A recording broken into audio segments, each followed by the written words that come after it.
నీవేం చేయబోతున్నావు అంటే తమరబోతున్నావు. నీ ఎదుట నిలిచి నిన్ను గెలవాలని చూస్తూ నీతో పోరాడుతున్న ప్రతికూల పరిస్థితుల్ని ఏం చేయబోతున్నావంటే తమిరి వేయబోతున్నావు. హల్లెలూయా. లేఖనాల్లో చూసినప్పుడు ఎవ్రీడైన అబ్రహాముకు తెలిసింది.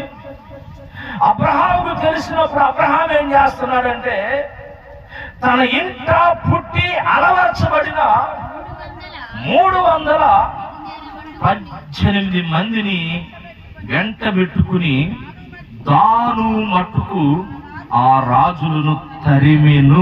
ఆమేనండి. దాను మట్టుకు ఆ రాజులను తరిమేను. ఆమేన్. ఏది నిన్ను దోస్తుంది?